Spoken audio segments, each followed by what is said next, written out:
just want to tell you what a privilege it is to be here speaking in front of you all.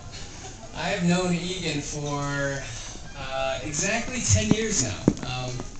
I met him soon when I moved from Denver to Chicago, and he was one of the first few friends that I met in that first time. And in that time, you know, when I first met him, I thought he was kind of an eccentric, quirky, funny guy. Probably born to like Irish Korean parents. And you know, after getting to know him, I realized I was wrong. Both his parents were actually Korean. But you know, in the 10 years we've been able to travel to so many great places together. He's been kind of my travel buddy. We had great adventures. I wouldn't even say they were trips. On one particular trip, we went to, we started in Rome, and then we went shopping in Milan. It was kind of girly. But, and then we, you know, gambled at the low stakes table in Monte Carlo. We got sunburned in the Cinque Terres. We were running away from, you know, thieves in Barcelona. And we partied it up in Madrid. And it was just a wonderful adventure. And then the last night that we were there, Egan was actually staying in Spain for a little longer than I, and I had to leave early, and my flight was at 5 a.m., and I just told Egan to just make sure that I get awake, that I, you know, wake up in time so I can get out there and meet my cab. I was a couple hours away from the airport. But Egan knew that I was feeling a little bit sick, so he woke up for me. He got some medicine for me from the pharmacy.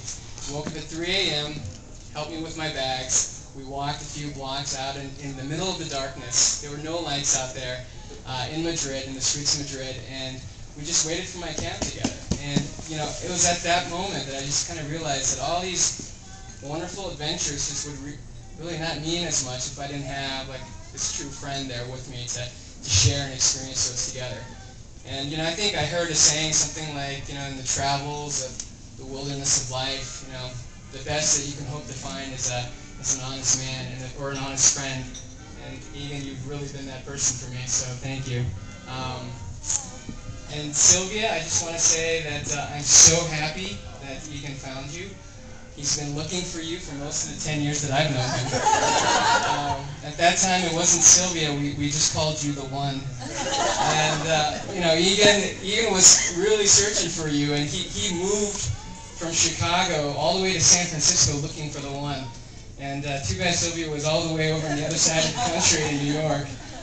So what he lacks in instinct, that's okay. I mean, that's why we know it's Providence that brought them together, right? And you know, when I see you guys together, one of the things I just really wanted for Egan, someone that would really understand him as a person, and really be able to see him for all the great things that I've come to know and love about him over the 10 years. And you know, all the things that I thought that people might not see, that's a little less obvious, I know that you see. And all the things that, all the quirkiness and kind of the funny things that he does that I thought maybe people wouldn't appreciate as much, I know that you celebrate. And for just all the qualities that I found in him in 10 years, you know, I just know that you see all of them and even more. And so, Egan, I mean, there's a term for that, and it's a soulmate. And you know, I'm so happy for you that you found yours.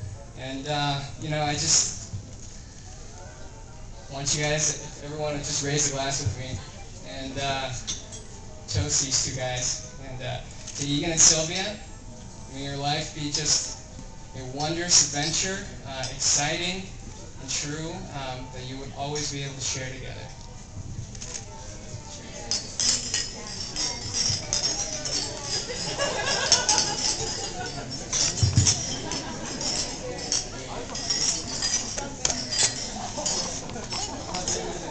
Well, that's right. How about a round of applause for our best man? Some very nice words for his dear friend.